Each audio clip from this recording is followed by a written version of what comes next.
Well, happy Mother's Day to all of the moms that watch this show. I don't think there's any that do.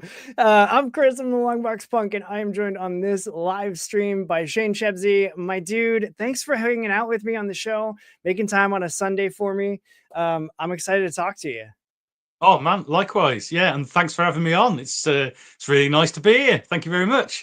Absolutely. Listen, anybody that's got a cool accent like yours, I am more than happy to have on the show. I'm just a Midwesterner that's got everything a very flat dialect, and that's all I've got. So But your accent sounds very exotic to me, so it's all in perfect. the eye of the perceiver, isn't it? You know, like, over here in the UK, my accent is pretty dull, to be honest, compared to some of the accents that we have over here. You only have to go 5 miles and you've got a completely different accent. You know. It's so I mean, I guess it's the same here, like stateside, where if you just go to like the next state down to Kentucky, because I'm in Ohio, like right in the heart of it all, Yeah. as they say. Like if we go just south over the river to Kentucky, then suddenly everybody has a flatter accent, and there's a little bit of that southern that comes in, but not too much, like deep Alabama. Um, anyway, it's a lot of fun to just I love talking to people that just sound different than Yeah. I do, because I've always been fascinated with like the voiceover people that can replicate any accent. And then I'm more like Paul Rudd in I Love You Man, where he like everything just sounds like the leprechaun. I slap at your ass. That's just me all the time.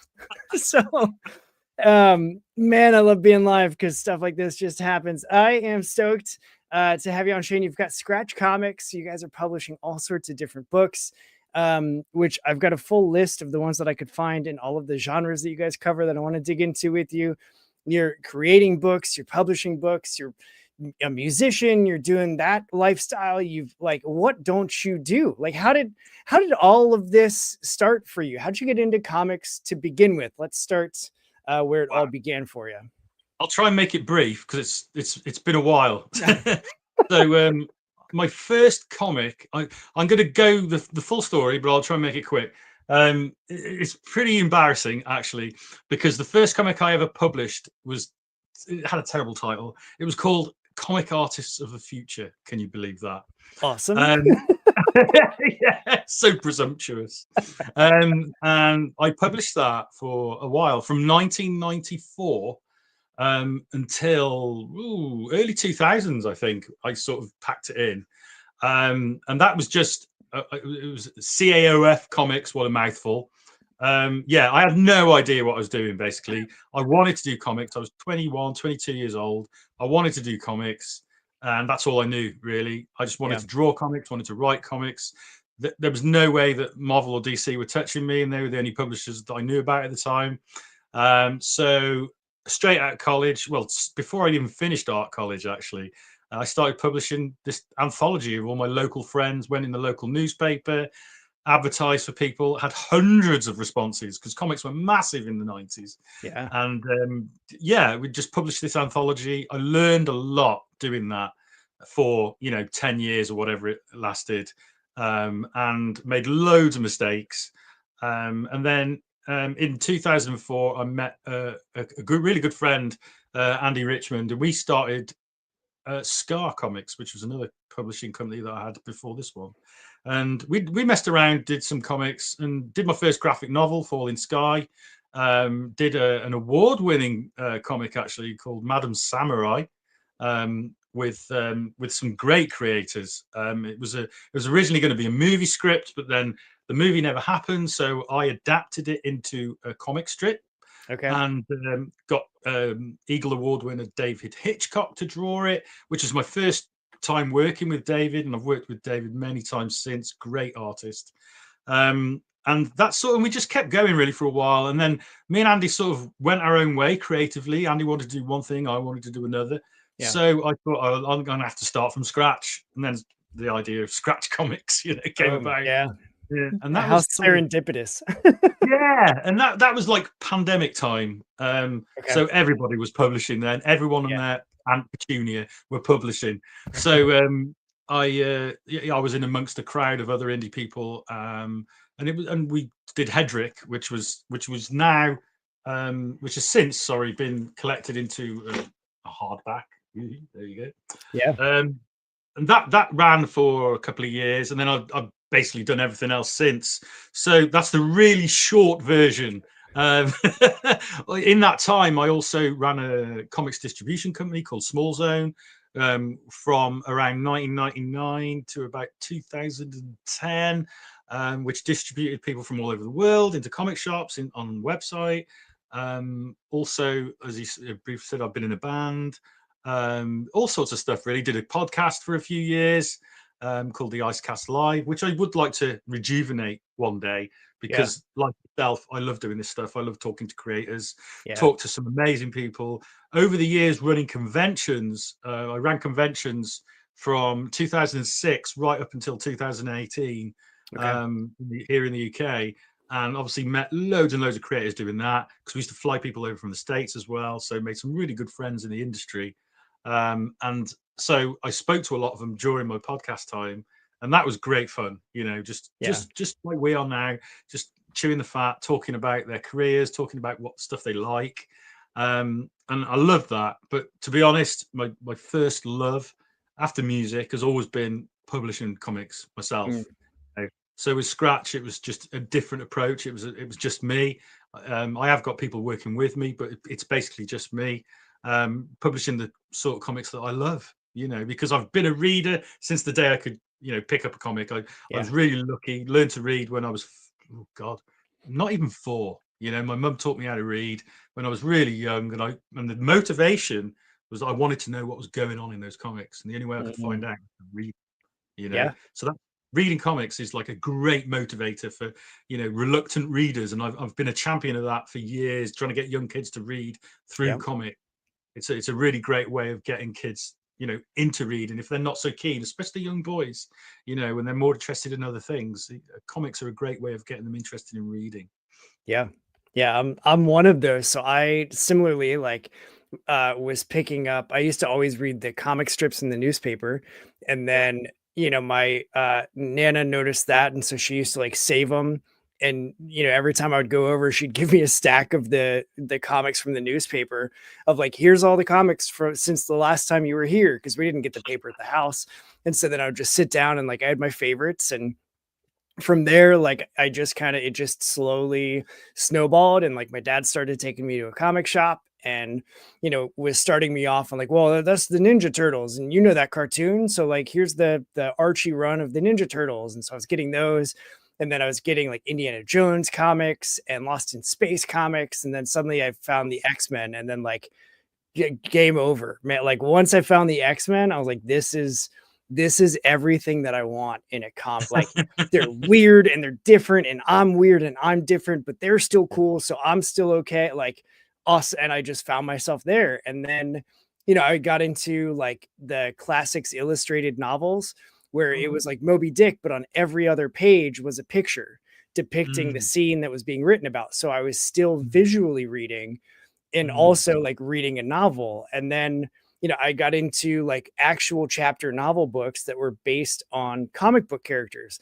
and I still have a ton. Like all of these are like X-Men and Spider-Man and Batman novels that are based on those characters, but it was like, well, I know what they look like, so it's easier for me to read and have a picture, and I can hear their voice because I watched the cartoon. Mm, And so like it mm. just made more sense. And then like reading in class was no big deal, because I was reading, 4 or 5 novels a summer in between, just because I loved reading and getting Yeah. lost in the stories, and I still do.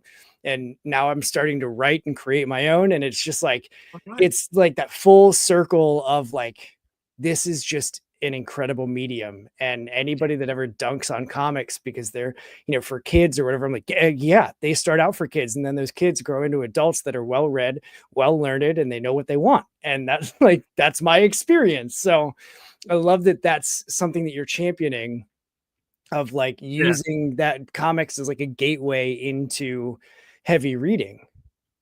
Yeah, I think it's really important. And not to be too worthy about it or anything, but it's just something I felt because I benefited from it, Yeah. and I can see the benefits.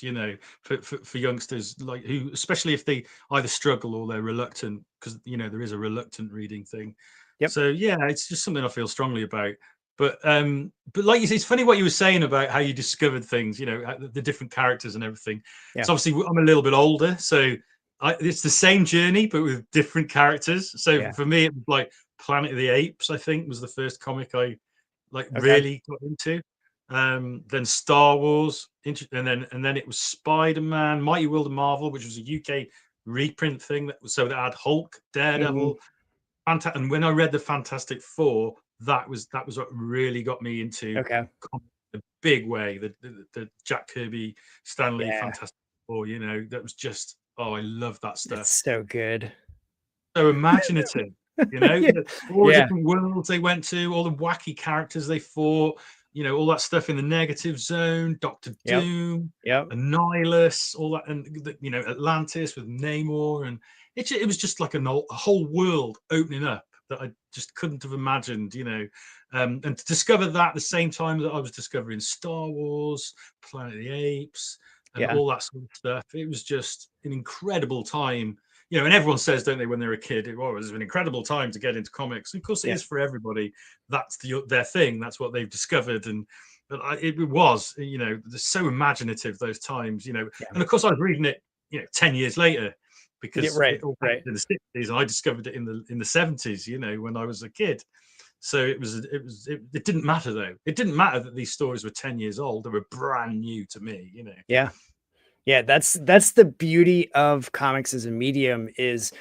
even like talking to people now that I've got a friend that, I've known for almost 30 years and she was like, I want to get into comics, but like, I don't know where to start.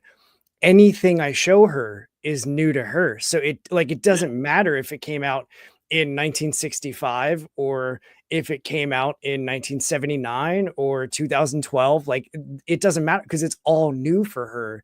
And so suddenly it's just like, what kind of stories are you into? And mm, like, even yes, as a kid in the 90s comics boom with Image and getting Savage Dragon and Spawn at like all of the just crazy pouches everywhere, shiny shoulder pads and spikes. Like everything had spikes, which I still love. But even being in that boom, it was like there are so many things that are great right now. And now, as an adult and like very ingrained in this indie comics community, I feel like this is the best time to be like I'm rediscovering how great the medium is because of all the indie stories that are coming out. I yeah, admittedly like only read big two stuff like when my library gets it. And then because I love local libraries and they deserve your love too. But oh like yeah, I'll go to the library and they've got like two shelves, just like shelving units full of graphic novels. And I'm like, this that's is, good. and they're not all big, like they have a lot of indie stuff on there too, which is Mm, great. And, so like that's how I read the mainstream. But if it's coming from like an independent creator, I would much rather support them directly, yeah, either through yeah. crowdfunding or through their website or their Patreon or Substack or whatever. Like there's Mm. all these different avenues now to support indie creatives. That's it. And it is So the best way to do it, you know, if you yeah, get directly like that, because so much more of the money goes into their pockets then. yep, Whereas, you know, any other way, loads of people are taking cut of the money, and the creator gets very little. You know, although a yeah, library, a creator still does get something, so that's pretty cool. I actually donated like a stack of books to my local library. that's I was awesome. lucky enough to have the opportunity to do that when I ran a town-wide comics festival in my local town here in Shrewsbury in the UK. And it was a lovely event, actually. I was very, very proud to run that for a couple of years. And the local library was so receptive, and I can't remember how many books I donated, but I was given money by some creators. I'm trying to remember. It was Charlie Adlard and Mike Perkins both donated money to give to the library, and we were able That's to cool. select stack of books. You know, really cool comics, like all the Yeah, classic, all stuff that some more left field stuff, you know. And it meant that our local library now is probably one of the best libraries in the UK for comics, you know. Absolutely massive selection. And I donated a load of my stock back from my small zone days. So some really quirky indie stuff that no other library in the country has got, I guarantee you, you know. yeah, that's That's awesome. really nice. And libraries, it's just a great, you know, a great way of allowing people to read stuff that otherwise they wouldn't be able to afford. Yeah. It Yeah. opens it up to everybody, doesn't That's it? how I first found The Walking Dead. Was they had the Oh, first compendium at my library, and I was like, everybody's talking about this. It was like when the show first came out, and I had done a con that Colonel Tony Moore put together, and he was one of the original creators of The Walking Dead. And so I was like, well, I've met him, and he's really cool. So like the book's got to be cool too, right? So I checked it out from the library, and I ran out of time because it's, like 500 pages. And I was like, I'm just going to find it and buy it. And like, that's how I got started on The Walking Dead, was because my library had it. And I was like, that's a big chunk to take a risk on a book. But I know if I end up liking it and I want to own it, I'm going to want the big compendiums instead of like 74, little, little trade volumes. lots So of collect, isn't it? Those little comics, if you it's start from the so beginning. much. Yeah. So then I was just like, at this point, like I just have to get, I think, 3 or 4 compendiums, and I Oh, right. I haven't even gotten there yet. I'm still, I read the first one, and that's as far as I've gotten, because I'm just like, there's so many other stories that I want to get lost in, that, I Mm. like my reading has just changed as, going from the, like, I only want to read X-Men stuff in the 90s, and then, branching out, but only staying superhero centric. And then at some point that changed, and like, I was a teenage kid in college and high school, and like I stopped reading comics for a bit. And then I came back to them because I was like, I love comics. Like, what am I doing? And so Yeah. I got back in the superhero stuff through Valiant Comics. And then like that was just it, like I just pulled the one piece and everything just avalanche. And I was like, oh, I love God. And so suddenly I was back at the shop every week and set up the pull list really quick and did all, and like now I'm drowning in comics, honestly. My I wife know the thinks I'm feeling. weird. I know the feeling. Like my bedroom upstairs is, I'd say, a third of it is just comics. A stack of Yep. comics. Yep. Um, Yeah. And it's a good problem to takes over have. your But life, doesn't it, Chris? yeah, yeah. She's like, you don't have any more space. I'm like, I'll find some. She's like, where? I was like, I don't know yet. I haven't figured it out, but I will. I'll find, because I can't not have these comics. I need these comics in my life. It's a horrible feeling, though, isn't it, when you get to the point where you say, "Oh, damn, I might not actually have any more room." And Mm-hmm. I've just got to that point. I've sorted out all my comics. I'm very organized with my comics, and they're Yeah. all in short boxes because I'm too old to handle long boxes A now. lot. So I've Yeah. transferred everything to the little short boxes, and they take up all this space. And I've just filled this space in my room, and it's like, where else am I going to put them? Where can I put them? I want to Yep. sleep in my bed. Right. I need Right. somewhere for my clothes. Yeah. Yeah. Yeah. Thankfully, I live alone, so no one else has to suffer this. That is one mercy. No other person has to suffer my habit of collecting comics. It's a Yeah. solitary thing. But yeah, I don't know what to do. The next time I buy some comics, like, where am I going to put them? Yeah. It's a bad situation. Right. But then like, and every time I find myself like, comic shops are my happy. I don't even buy anything, just looking at the titles and like thinking of these characters and stories, and the smell. I could encapsulate a comic book shop in a candle, like old paper and the like aging plastic and a little bit of BO, like, just the proper amount. I know who we are, okay? But like I would love to have that You're candle. accepting it. You're happy with Yeah. your collector. Yeah. It's fine. Like I try and put on extra deodorant before I go to the shop, so I'm not contributing to that aspect. But Oh yeah, dear! And like, this is why comic conventions are the way they are. oh, Open those windows. oh, please turn the air to like 50 degrees. Can we just Yeah. agree that every expo should be set as cold as possible?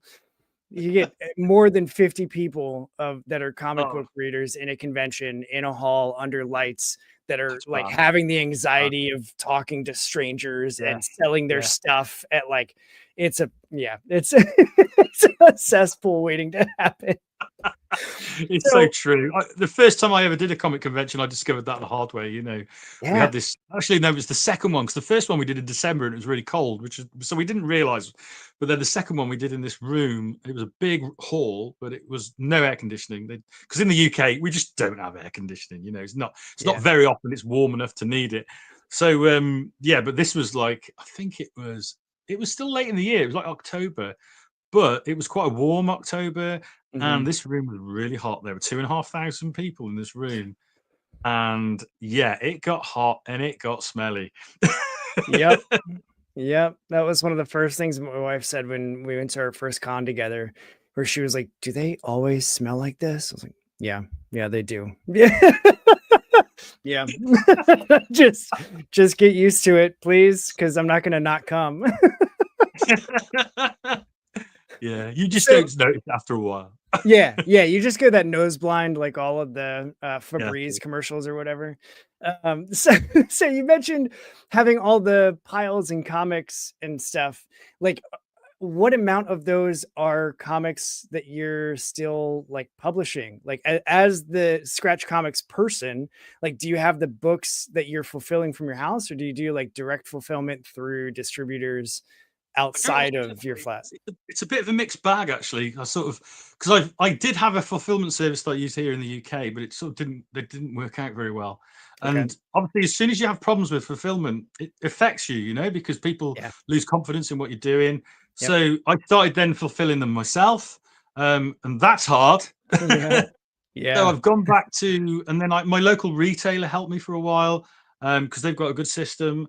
So it's such every campaign, I'm sort of like trying to work it out the best way of doing the fulfillment. I still do a lot of it myself, but in the US, I've just partnered with a new fulfillment service, and hopefully that will work out for US backers. But I'm always looking to solve this problem of fulfill. It is a major thing. The creative side of it, got that nailed, but the Mhm. fulfillment sometimes can be really can be a struggle. I mean, I have got boxes here, I don't know if you can see that. There's Yep. Yep. these are to go out tomorrow. So I'm constantly sending stuff out, Yep. because it's not just the fulfillment for the Kickstarters. I've got a website, so orders from the website I have to fulfill as well. Keep on Yeah. top of that. We also go through Diamond, so most of our titles are available through Diamond, and so that's simple because I just do it straight from the printer, Yeah. straight to Diamond. So that's actually really simple. I wish we made money out of that. Because if we made money out of it, it would be great because it's really, really simple. You get an order, you fulfill the order, you get paid. It's Yeah. lovely. I wish I can see why, a lot of the big publishers like that arrangement. Obviously, there's a lot of crap going on with Diamond at the moment. I think it's about to stabilize now that the sale looks to have gone through, at least now at this moment in Right. time, it's been a bit of a drama. It really There's has. I was Yeah, I was following it for a little bit, and then there were so many ups and downs that I was like, I'm just gonna wait until everything blows over, and in a especially week or 2 months or however long it takes, like, I'll just see where we stand then, and that's yeah, but yeah, pretty wise. as of 3:55 Eastern time on Sunday, May 11th for me, it seems to be looking hopeful at is what I'll Yeah, call it.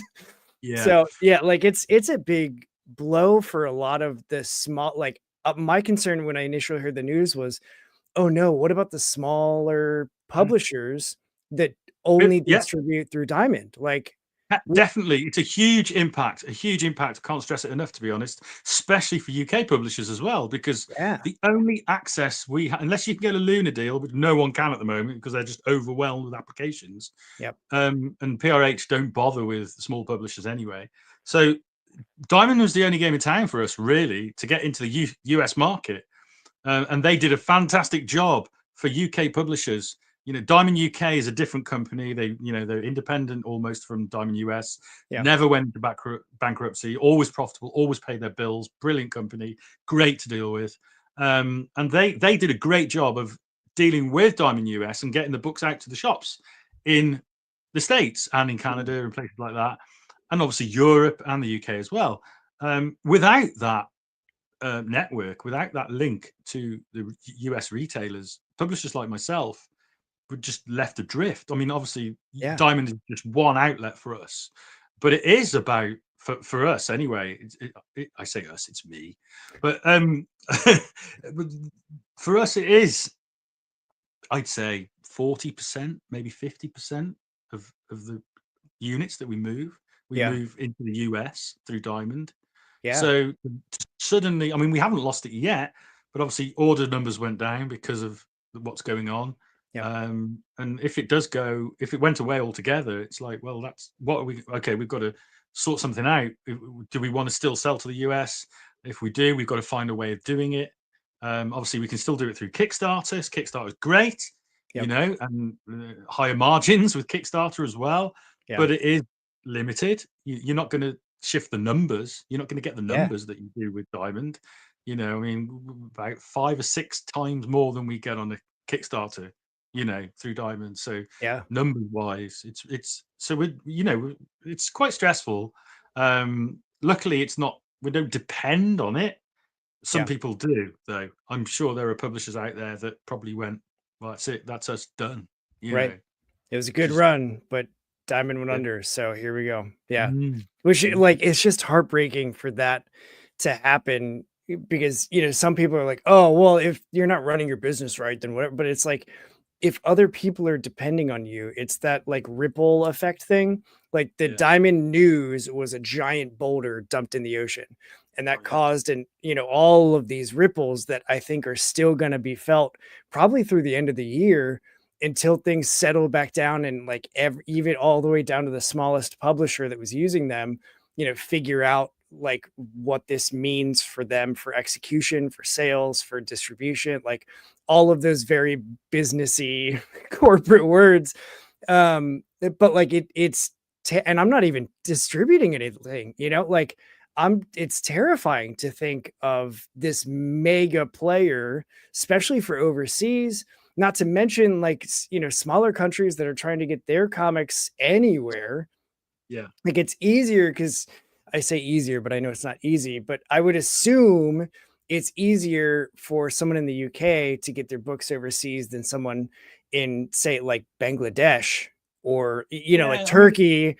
Like, I don't even know what their comics are like, or if that even challenges wherever you are, it depends on your home market as well. The UK market, it's pretty stable, but it's really small. Yeah. So we're never going to shift the numbers in the UK that we would in the States. Likewise, the European market is super strong, like France, Belgium, Germany. They have good, Italy, Spain. They have, especially France and Belgium. Their comics industries are so strong. They don't need to import stuff from the States or from the UK. So it's really hard to sell into that. Same with Japan. They're not interested in British comics because why would they be? They've got a million mangas, Yeah. So there's lots of ways of looking at it. It depends where you are, what your sort of local market is like, how this sort of thing affects you, and because I mean, we sold to Europe as well through Diamond. That was the other thing. The European market, limited amount, but it was still substantial. And you look at the UK numbers because they do separate them out for us. You look at the UK numbers and then you look at the US numbers, and I'm assuming the UK numbers are probably also Europe. Then you can see quite clearly that the US is the huge chunk of what we're selling through Diamond, That's which we need to now fascinating. replace. We need to replace that. Or if things go okay and Universal still do comics and do them the way that they were and still keep the accounts, then maybe things will be business as usual. I'm hoping it'll be business as usual, or Right. business likely improve. Maybe, who knows? Universal are a good company from what I can tell. And they're based in Canada, so there are advantages to that. So we'll see what happens, and it has been for the last since January. It's like, let's see what happens. Yeah, in a lot of ways. Yeah. So, okay. So with, with Scratch, instead of leaning into my anxiety about the social, political, economic world stage, which are all very big words that I'm proud of myself for saying. Yeah, well done. You didn't stutter on any of those. I'm impressed. They just all tumbled right out. So, so with Scratch Comics, are you walk me through? You just had a Kickstarter end for Dark Legacies, which was through, and I gotta keep looking at my notes. Claudia Christian from Babylon 5, right? Yes.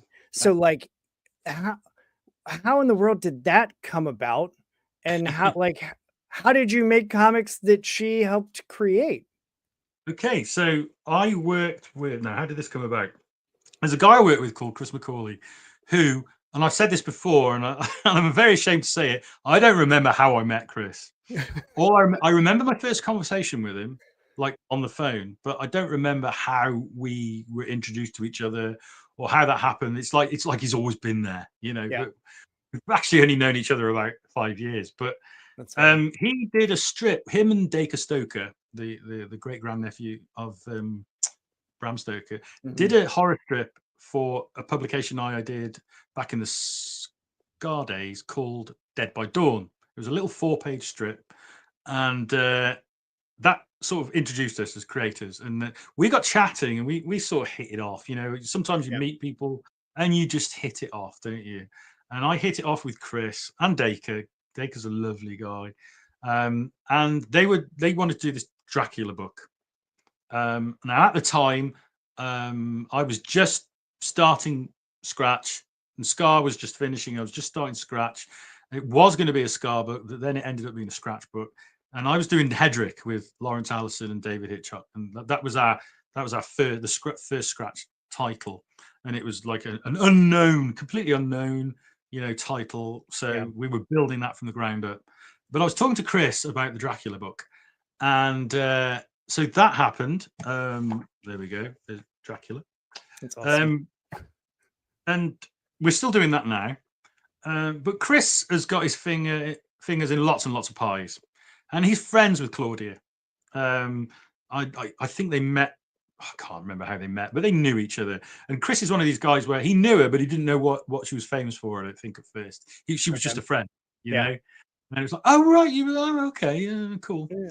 And and Claudia wanted to create her own sci-fi franchise. She's really into sci-fi. She's a writer herself. She's very incredibly creative, talented person, much more than just an actor. I mean, being an actor is amazing, but Yeah. she's got all these other skills and abilities and interests. So Chris said, okay, well, let's develop this. And they developed this idea of Dark Legacies. And because I was working with Chris at the time, he sort of said to me, would you like to do it? Dracula did well. Could we do Claudia's book as well? And I was sort of like, I was a massive Babylon 5 fan, I should Okay. hasten to, and a massive Claudia fan. I had a crush on her like everybody else back in Yeah. the 90s, and she's a great actor. So when he said that, I was like, well, yeah, Right. no brainer. I'd love to do it, but are you sure? Is it gonna? So I met with Claudia online. We chatted, and we again just hit it off, and everything just flowed. Really, the ideas flowed. And before we knew it, we were doing a Kickstarter for the first issue of Dark Legacies, and one that at the time that was our most successful Kickstarter. I think it raised, I'm not sure what the dollar amount would be, but I think it was just under £15,000. Okay. So, and that was quite early on. I think it was only one of our early Kickstarters. So it was a really, and it did really well through Diamond as well. Sold really good numbers in comic shops. So it was a really good kickstart, for want of a better expression, to to the next stage of Scratch Comics. Yeah. Um, and that sort of just continued. And we plan to do another issue after this one, and then probably wrap it up. But who knows? Who knows? Because We'll Claudia see. are full of ideas, absolutely full of ideas. Yeah. Yeah. So speaking of like titles that you have put out, you've got Hedrick, which you mentioned, the Dark Legacies, you've got Dracula the Return, you've Dinosaurs versus Cowboys, you've got Yeah, Fully Loaded. Like looking at the titles and crime noir, you've got a sci-fi action pulp, you've got horror with Dracula, you have an action western with dinosaurs, you've got cult horror. Like, are you, when you're reviewing books, like, are these titles that are being submitted to you by creators like, hey, this is our pitch, we'd love to come on with Scratch and like have you, publish and do the thing? Or are these like, hey, I have ideas that are kicking around, but I want to grab a team and like have them flesh it? Like, how does that all come to happen? Good question, because it's actually quite interesting, the answer, because there's no set way that I develop stuff with Okay. Scratch. I mean, ideally, what I like is to make it as easy for myself as possible and have a ready-made comic and I publish it. But invariably, that doesn't happen, because a lot of the time, a creator will come to me, a writer like Chris or Lawrence, and say, "I've got this idea. What do you think?" And of course, that is like every editor's nightmare to hear that. I've got an idea. Oh yeah, you and everyone and his mate, mate. It's but if you trust that person, you know that person, and you sort of know where they're coming from, it's not Hmm. quite as bad. So it tends to be ideas development that we do, and we sort of working partnership with writers and artists, really, more than just a pitch. Sometimes it's less than a pitch, sometimes it is just an idea. Um, and if I think it's a good idea, then I might run with it. But I am quite limited. It is just me and my little team. Yeah. So, I'm not taking in loads of submissions or anything like that, because I can only really develop a few titles at a time, because I have a full-time job as well. Just Right. on Because of yeah, course like you do. two full-time jobs. Yeah. So when someone comes to me with something that's interesting, I'll quickly assess it, and then if it's a writer I like, or an artist that I like, we'll talk about it a bit more. We'll develop it together, maybe the idea. Mhm. Sometimes it's more fully formed. When Jimmy came to me with Fully Loaded, I mean, all credit to Jimmy. That's his baby. He basically came to me and said, "I've got this book, and I want you to do it. But it's my book, and I'm going to do it totally my way. I don't want an editor, well, he has got an editor now, but he basically wanted complete control over it. And of course, that's something that I can offer that maybe other publishers can't offer, because they are constrained by, oh, we've got to do this, we've got to do that. Whereas Yeah. if it's a creator I trust, if it's a vision, I trust Jimmy's vision, and I will just say, run with it. I trust you. I know what you're doing is good. I will make suggestions. Obviously, if I think something isn't right, I will say, maybe you want to look at doing it that way," and people are very receptive for the most part to that. But Yeah. also, I can just let them have free reign within, reasonable parameters. So Yeah. that's something that I think is attractive, maybe, to some of experienced creators who want to do their own thing and want to keep control. It's their IP. We don't take any IP or anything like that. It's a really good deal that we offer creators. So I think that means it's very flexible. So to answer your question properly, there's not one set way that I develop titles. It might be from a little idea, a seed, or it might Mhm. be from a completed graphic novel, and everything in between. Yeah. But I love the development process. And with dinosaurs versus cowboys, that was actually an idea of mine that I went to Chris with and said, Okay. "I want to do this." And it was dedicated to my dad, who died a few years ago. Because there's loads of memories of dinosaur movies tied up with my memories of my dad, Yeah. and so it was a real love letter to old dinosaur movies, old westerns, mostly stuff like Valley of Guanji, Land That Time Forgot, things Mhm. like that. All those Yeah. old, really cool um, westerns and dinosaur movies, that era, the late '60s, early '70s. I love all that stuff. Yeah. And I watched all that with my dad. It's about the only thing we had in common, that we liked that sort of stuff. Yeah. So Yep. that book is totally, I've got a copy here. I don't know, maybe it's the only thing I haven't got. But that book is totally a love letter to that. And That's cool. and Chris was like really cool about it. He said, that comic you want to do with dinosaurs and cowboys, should we just do it? I'll write a script and we can work it out. Yeah. So yeah, we just did it, and really lucky to get Owen Coveney and John McCrae on board for that. And it's a great looking book. It really It is. is. Yeah. The style, from the art to even the lettering in the like the narration part, even that being stylized, just like completely immerse you into this world. We're like, yeah, of course there's dinosaurs and cowboys at the same time. Like, of course there are. Like it's such a cool book. Um, it's super fun because like I loved Turok Dinosaur Hunter. Mm. And because like he was part Wow. of Valiant, but then going back into the history, like Gold Key, and Turok's been around. Oh And yeah. so like I remember reading Turok with the Valiant comics, and then only recently, like my newest comic obsession, because I go through those, is like finding like 60s and 70s old horror Gold Key, just like Yeah. weird books. And like Mm. that's I as soon as I find them, I'm like, well, I'm buying this stack of books. And because I just like I can't help it. That's my compulsion. Yeah, And I man. picked up a Turok book where they're fighting aliens. Like aliens come into the valley where they're trapped, and they're like trying to fight these aliens, and then realize like they don't need to fight them, they just need to help them escape and get back to their home. But then they're like, we'll take us with you. But then of course something happens, and they, Gilligan's Island gets stuck back, and the aliens disappear and get away. And it's just like, man, these are just like wildly inventive comics for like 1968. And Yeah. looking around, like that's the boom of what was happening in the 60s and 70s with the moon Yeah. race and all of that stuff. Like all of it wrapped together, just smashed all of these weird ideas that There was then a sense, creative wasn't there, people could back run then, with. I think.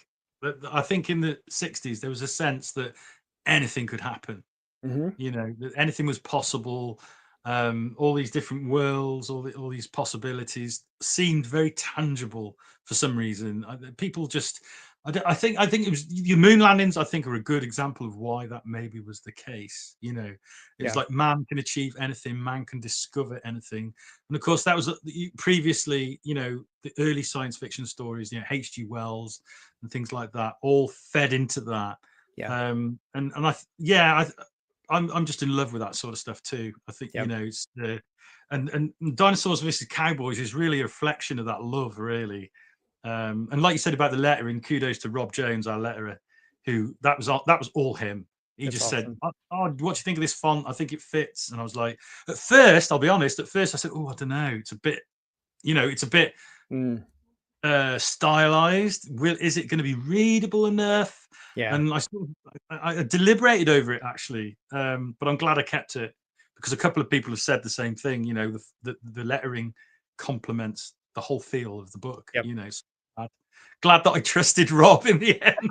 He knows what he's doing. I shouldn't interfere. He knows what he's doing. Yeah. Yeah. So tell me about the new book that you've got, Spear Point. So Mm, the Kickstarter is in pre-launch. It's in this episode description. And the main like log line that you've got is it's a World War II fantasy adventure comic book with witches and underground mysterious entity. Like, tell me all about that. And thanks to Bill Jack for thank reminding you. me that we had a pre-launch that we also needed to. I was just enjoying talking comics, but so talk to me about Spear Point. Okay, so it's from Matt Safe, who I've worked with for a while. And I've worked with Matt as a colorist. So this is a good example of how things come about. Okay. Matt has been going on at me for ages about this book, saying, this is my life's work. I love this book. And Matt is a massive military history buff. Okay. And he discovered this story, this true story, about a coven of witches who tried to stop Hitler invading Britain. And it's a fascinating story. And what he's done, he's taken that and written this fantasy adventure with that as the backdrop. Okay. And a young girl called Bridie is a young witch. Her coven are wiped out, and there's just her and a few of her friends to stop this invasion from the allies of Hitler, these underground Hollow Earth, the Vrilya, basically. They're not quite they're not human, they're not alien, they're very creepy. Yeah. Yeah. um, and it's just this story of how they fight against this, and it's a really optimistic action adventure, and it really reflects Matt a lot. I don't know if you mind me saying this, but Matt is such a positive guy, such a lovely guy Yeah. with bags of enthusiasm for what he's creating. This story it's such fun. I mean, if you love stuff like BPRD, Hellboy, that sort of thing, and if you love World War II comics, this sort of combines that. So if you love the old stuff, you know, the sort of early BPRD setted stuff, Yeah. that it sort of has a little bit of that vibe going on. Now the art by Benito say this right, Shane. Galacio is beautiful, and it's. I mean, obviously there's a promo image that's gone out, but we are going to be sharing some pages of art soon as well. Now he's from the school of sort of John Buscema, that sort of thing, Okay. and it's got a really nice, classy feel to it. And Matt's colouring it himself. So Matt, I've worked with Matt as a colorist for a while, and he's just but not as a writer. And this is his first real full blown script. So you could say, am I taking a chance? You know, Yeah. but I've read the script and it's bloody good. And I'm really excited to be launching it. You know, and if that's your bag, if you like the pulp stuff, if you like witchcraft, if you like World War II action, if you like a little bit of reality in there, because there are some real characters in there as well from history mixed in the mix. I think a lot of people are going to really enjoy this book. That's cool. And it launches May 20th. I saw you're gonna have early backer discounts early or bird. bonuses or something. Yeah, we always do that. We always do an early bird offer, basically, you know, just to get people on board, but also to, you know, show our appreciation really for those early people who get on board really quick. So the first 24 hours, there will be a discount off the book itself. Obviously, there's lots of other stuff. Matt's doing some commissions, and Matt is a great artist in his own right. If you check out Matt John Soth on Facebook, check out, or Instagram, check out his work. He's an incredible artist as well, and he's going to be doing some commissions and some sketch covers for this. Nice. So that's cool. Some like really nice original art. I think he's going to do some sketch cards as well. There's three variant covers. One I can tell you about. The other one I can't tell you about because it's a secret at the moment. All I can say is that the one variant is by a couple of legendary artists, Penciler and Inker. Okay. Who I don't think they've worked together as Penciler and Inker before, but they're both very well known in their own right. And I'm really excited. I can't wait to tell people about it. That's awesome. The other variant, because obviously Benito's doing a cover himself. The other variant is by Staz Johnson. Now, Staz has worked with us before on Dark Legacies issue 1, and he also did a really cool variant for Dark Legacies issue 2. So I'm really excited to see what he does for Spear Point, because it's when I asked him to do it, I was expecting him to say no, I'm too busy, because he is always busy. Yeah. But he sort of jumped at it. He goes, "Oh yeah, that's right up my alley. That is." I didn't have to twist his arm or anything, so I'm really looking forward. Because you know, an artist always does their best work if they're enjoying it and if they're into it. Yeah, you tell, can't you? You know.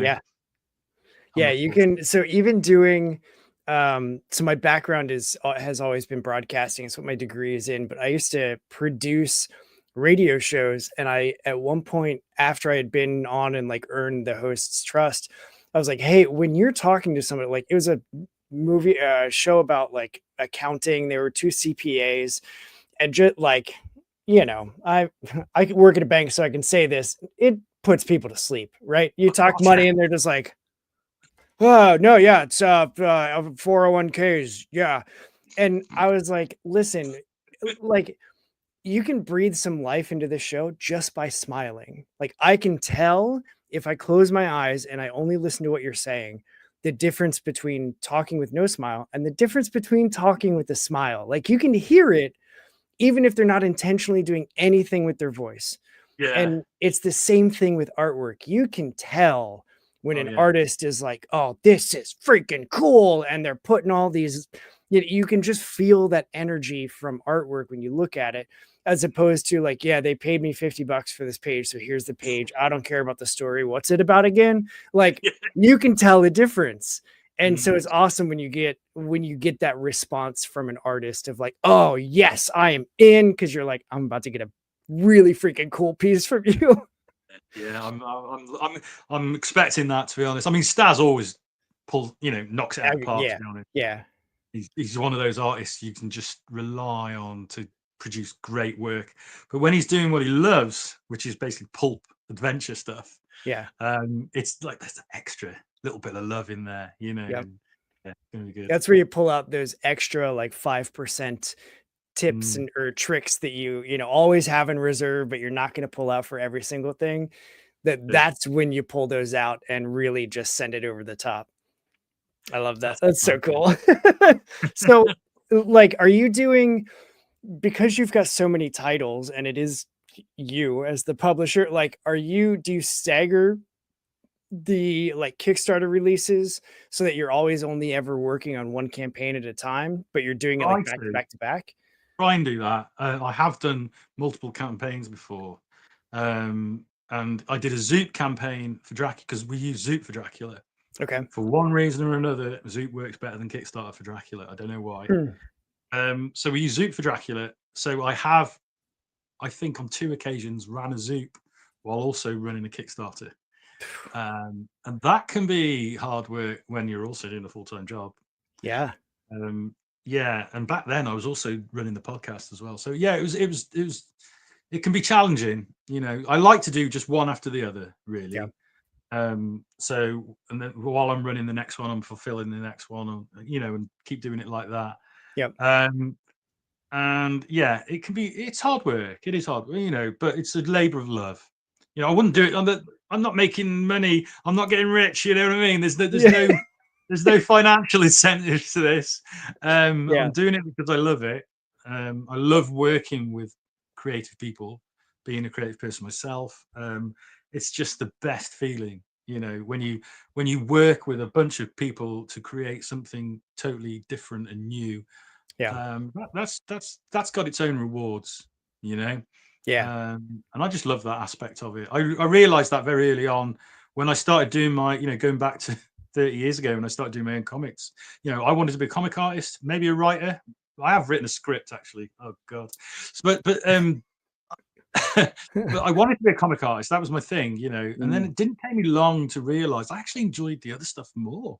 I enjoyed the collaboration. I enjoyed the working with writers and artists and pulling teams together. Recognizing, that artist is going to go well with that script, that letterer, that pulling those people together and making it work. That synergy, Yeah. that's a really cool feeling when you get it right. Yeah. Obviously, you can get it wrong. It's Right. possible to get it wrong. I'm sure I have over the years on multiple occasions. You learn from your mistakes. Yeah. But yeah, that holds a special fascination to me. It's like it's more than the sum of its parts. Mhm. Magic that you get when you collaborate with people. I really, really enjoy that. And I haven't drawn my own comics since I was in my 30s. I don't think. I've just Okay. stopped doing it. Not because I don't. I still draw. Yeah. I'm always drawing, and I've done sketch covers and commissions and things like that. But I haven't drawn a sequential comic. I've done some inking for a few people, but I haven't actually drawn a comic for a while, because I've just found this love for the collaborative side of things.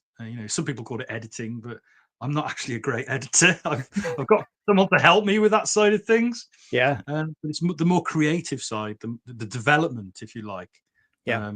recognizing all those, because there are some amazing people out there, amazing artists and writers and putting them together and making the magic happen is so satisfying. It's cool. It's almost like you're the maestro standing in front of an orchestra and the completed piece is the comic where you gotta, Well, on their own, it's like, oh, you're really good at playing the trumpet. You're really good on the cello. But what if we yeah, put you together and marry you in this wonderful harmony that then creates something completely different that wouldn't have happened just on the merit of the two of you alone? Like that's it's so fascinating to hear that perspective because I'm usually talking with people that like, oh, I wrote this comic or oh, I drew this comic. And so it's not often that I get to talk to somebody that's in your position of like, yeah, I help them creatively, but like it's more about putting teams together and then breathing life into this little fire so that it can explode into a bonfire. yeah. I mean, you make it sound very grand. But yeah, I mean, you're not far off, to be honest. It's, you know, and I've been influenced by some pretty amazing editors as well. You know, I remember once I was running a conference in Birmingham, a comics conference. The idea was it was called Comics Launchpad, and it was to get creators work and to help them find their way into the industry and things like that. And one of our guests was Carl Potts, and I Okay. remember like just sitting with him. It must have been probably half an hour, maybe 45 minutes, having a conversation about the editing process. Mm, And I probably learned more in that 45 minutes than I did in 20 years, you know. And people like that, I find just really inspiring, who are able to recognize talent and bring it to the forefront. Because Carl Potts was known for that, you know. He discovered Jim Lee, you know. mhm. And that's inspiring to me. Somebody who can do that. It's like leave your own ego behind. You know, Yep. you're not the most important part of the equation. You're just a cog in the wheel, but a cog that makes it happen all the same. You know, Yeah. and I don't know, it's just nice to be able to do that.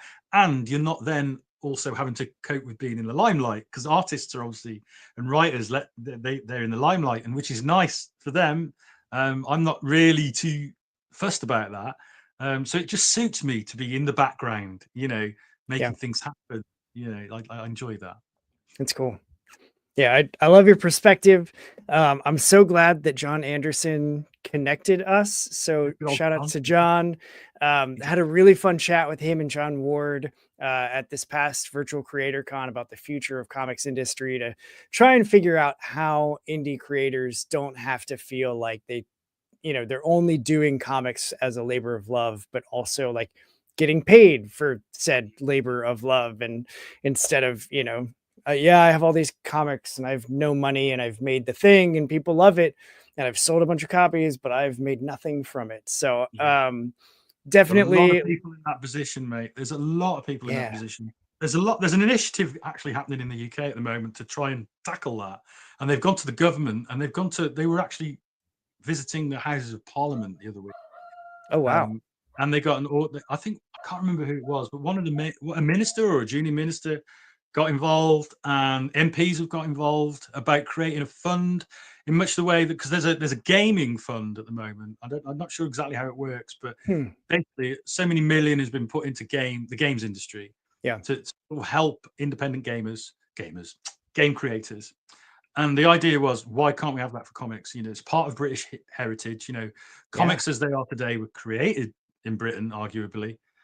So it's part of our heritage, and it's really important that we keep that as part of our culture. And also, it's a huge industry. You know, it's an important industry for the UK. So this case has been put forward to discuss it in Parliament. And I think the company is called, well, the organisation it's very imaginatively called Comics UK, or Comic Book UK, or something like that. Love it. Not the most imaginative name, but it does what it says on the tin, so you can't criticise it. Hey, right. And they've joined up with the Lakes International Comic Festival and a few major publishers from the UK, to create this organisation to try and do something about this problem where comic creators cannot live off their work. You know, they're Yeah. creating important work, and yet they can't make a living out of it. And Yep. it's been an issue for a while now, not just in the States, but in the UK too. And I have mixed feelings about it, to be honest. I'll be very Hmm. honest. I do think there is a case for saying, if something is good, it will find an audience. Yeah. If something deserves to be a success, then it will be a success. There's an element of that I do believe in, that I think that the market will find good work.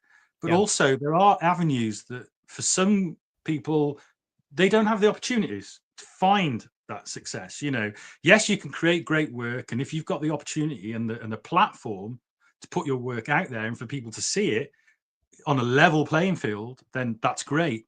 But I think sometimes there isn't a level playing field, so Hmm. it's a tricky one. You know, I Yeah. think there needs to be support, definitely, and I think what they're doing is really good. But I also think that we do have to be careful that we don't, for want of a better phrase, disappear up our own arses. You know, and start putting stuff out there that, isn't viable simply Yeah. because it should be, or it's worthy. Or I think we have to keep an eye on it and make sure that the comics going out there represent what comics can be. Yeah. You know, because I think the potential of comics as a medium is infinite, and the creators out there in the UK, the US, all over the world, amazing creators out there that at the moment, a lot of them are not seen. I mean, Yeah. there's hundreds and hundreds of amazing artists and writers that are simply, the general public are not aware of their existence at all. And that has to be tackled. There does need to be a platform. But I think it's very important that when the general public are presented with comics, it needs to be the best that comics can do. Yeah. We need to show, the general public out there and Parliament, if need be, that this is what comics can do. The diversity of styles, the diversity of genres that has to be on display. It can't just be a very limited, small, in any way. It can't be just superheroes. It can't be just humor comics. It can't be just quirky slice of life stuff. It's got to be varied, and it's got to be really good, because we want people to know how good comics can be. We want to sell this medium, this art form, to as many people as possible. And I think that's going to be I think they need to keep their eye on the ball with that aspect of things. It's just my opinion. Obviously, there are other opinions out there, and they are all equally as valid. Everybody's got an opinion, Yeah. But no, I think you make a lot of really good points. And I'm definitely going to look up the Comics UK. Like that idea fascinates me. And I have discovered about myself that like in the Iron Man movies, when Tony Stark is working on the arc reactor thing and he like blows it up in his office and it's all these like 3D elements all around him.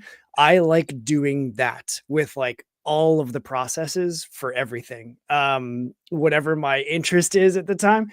And like here lately, I'm like, I can't be interested in everything. So like, I don't need to understand how a frog goes from breathing underwater as a tadpole to living on land as an adult.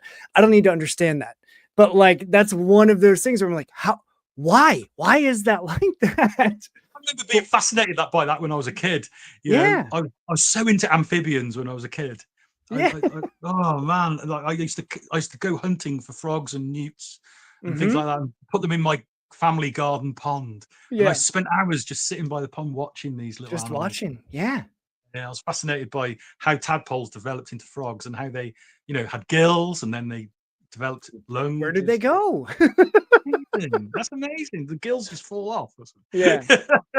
So like, that process of just blowing things up and like focusing on how things work with comics specifically, I'm like, that's why I started this show, was to just learn how that's made. Cause I'm by no means a casual comic reader anymore. Like I am very, I pay attention to lettering and I pay attention to color work and line work and the paper weight and if it's matte or glossy or newsprint. Oh, you got it bad, man. You got I'm telling you.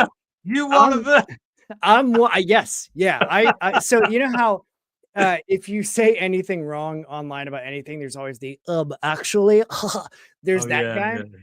I am slowly finding out that like the amount of things that I'm learning about comics and the production and marketing and distribution and all of that, like I'm amassing a wealth of knowledge that I would be able to be the actually guy, but I hate that guy. I hate that guy. And so I'm never going to be that person. It's the temptation. It's like, it's a human nature, isn't it? To try and correct people when you know they're wrong. So weird. Yeah. Cause it's like, that's not how that works. That's not how that, I don't need to say this. I don't need to. I don't even know this person. I don't even follow them. It just came up. We've all done it, though, haven't we? Let's be honest. We've all done it. I know I've done it. I've done it. Yeah. Especially if they catch me on a bad day, and they just say something completely ridiculous. Yeah. I don't know. Like, I don't know, something ridiculous. Like Stan Lee created Spider-Man and Ditko had nothing to do with it. Something like that. Yeah. I was in there, Yeah. Go on, man. Just let that guy live in his world. Yep. If he decides to learn and become an educated individual, good for him. If he wants to live a lie and believe these non-truths, then it's his life, not mine. Happy in their world. That's it. Yep. because you're not in the States, one thing that my wife always loves having me ask people that are not in the States, because we have an international market that's like really incredible. What's your favorite snack that's like local to where you're at in Shrewsbury? Mm. Completely non-comic topic, way out Mm. of left field, but Used centric or just British? Because whichever. Yeah. favorite snack. So I don't snack much now because I'm diabetic, so I have to be careful. Okay. Um, at one time, it was, I had a sweet tooth and I'd have said something sweet. Snack. Hmm. That's a tough one, man. What do I snack on? Um, okay. I guess if I'm ignoring my diabetes, Yeah. because that, and if I was able to, Yeah. I would go to my favorite snack was always a crunchy bar. Okay. I don't know if you have those in the States. It's like a honeycomb bar Ooh. covered in chocolate. It's Okay. just like so good. I am definitely gonna Everything go wants on the more. hunt Yeah, because yeah. I love Oh. honey and I like chocolate mixed with all right. Yeah. Okay. Crunchy bar. We need to have Perfect. an advertising campaign called "Thank Crunchy, It's Friday," and I still find myself saying that. And they probably haven't had that advert on the TV for like 25 years. But like every Friday, I find myself saying it, even though I'm not going to Thank get a crunchy crunchy. anymore. It's Friday. I love Yeah, that. Crunchy, it's Friday. Like That's so good. I'm sure crunchy has nothing to do with it being Friday, but I still say Yeah. it anyway. Yeah. No, that's perfect. That's perfect. All right. So those are my official notes, but I have two more things for you. The first one is super simple. We're just gonna pose and I'm gonna take a screenshot and I'm gonna use that as the thumbnail for YouTube, mainly Okay. because it makes my life easier instead of having to hunt for a scene. So we'll get the keyboard shortcut and then we're just gonna wait, no, you're over here. Yeah, there we go. Finger gun. All right, 3, 2. Perfect. The Looking the completely wrong way there. it's Because perfect. it's like backwards, my camera, so I'm looking that way and you're that Yeah. way. Yeah. It's see, and that's the other fun is like it usually ends up just with laughter and like that's the whole Yeah. point of everything is just laughter. The final thing, and I warned you about this, so I'm not catching you off guard, but I love doing this show because I get to talk to creatives all over the globe, which blows my mind. And I'm still like, holy crap, I want to get one of those global maps and just like put pins of all the post Good punks that idea. I've talked to. Yeah. But I love talking to people that all have different backgrounds that all ended up in comics. So Mm. if there's anything that you have from your experience from your life that you want people to hear directly from you, it could be about Scratch Comics, it could be sign up for the pre-launch for Spear Point, like it could be that, I don't care, it could be about why Crunchy Bar is better than crispy puffs or something, like whatever. The content doesn't matter. I just want people to have a chance to hear directly from you for whatever you want them to hear from you. So the floor Wow. is yours, my friend. That's a big one. So I was thinking about this all through the episode, and I was going to talk about personal stuff and things like that, but I thought people don't want to hear that. So I'm just going to plug a Do it. book, if that's okay. Yeah. So we have now in Diamond previews issue 3 of Jimmy Broxton's Fully Loaded. Issue 2 is also available. I think you can back order that. And that is cut off on May the 18th, which also happens to be my birthday. Ooh. Maybe that's a good sign. I don't know, but that's the order cut off. Sorry, my charger just fell out of my phone. So yeah, that's in previews at the moment. If you enjoyed issue 1 or if you haven't discovered it yet, just check it out. It is an absolutely amazing comic, and I know yourself, you've read issue 1. Yep. The artwork from Jimmy Broxton is absolutely out of this world. It's the best-selling comic we've ever done. It's arguably one of the best comics we've ever done. Check it out. Fully Loaded. Jimmy Broxton's Fully Loaded, issue 3. Diamond. It's great. Perfect. I will throw my voice into it. I did a review. It's posted on my YouTube channel, so you can find it if you want to check that out and see some of the artwork that he just teased. So I know I've got the Facebook page linked below. Is that the best place that people can keep up with Scratch? It probably is. I mean, we've got our own website, which is nice and easy to remember: www.scratchcomics.co.uk. Perfect. But yeah, Facebook page is pretty active. I'm very active in Facebook groups, and we've got groups for most of the titles. So yeah, very active on Facebook. And also you can find us on Twitter, Blue Sky, Instagram, although not majorly active. I need to be more active on Instagram, really. It's a visual platform for artwork, and I'm not posting enough on there. But we do post on there, usually like sneak previews of covers, interior art, and the odd video when I do an unboxing of a new book or something like that. Yeah. So it's worth following us on most of the platforms. So yeah, that's about it, really. Perfect. Well, the pre-launch page for Spear Point is linked in this description, so you can tap that now. Be alerted right when it launches on 5/20, so that you can get that early bird discount. I'm super stoked to hear, like, it did similarly to the variant cover artist. Like, that sounds right up my alley. I love once I found Hellboy, I was like, oh my gosh, this is what a comic can be. And it just like it blew my mind. So I am very much looking forward, when I read the pitch and then hearing that it's even based on, like, there was a real life coven that tried to stop Hitler. Like, that's just like, how freaking rad of a story is that? So I can't wait to see that. Definitely going to be backing that one as well when it pops up. So Shane, thanks so much for hanging out with me. Like, this was a really good chat. I really appreciate your perspective and your insights, and was just like super fascinated this whole hour and 12 minutes that we've been talking. So thank you for joining me. Gone really quickly, man. Thank you so much for having me on. I've enjoyed every minute of it.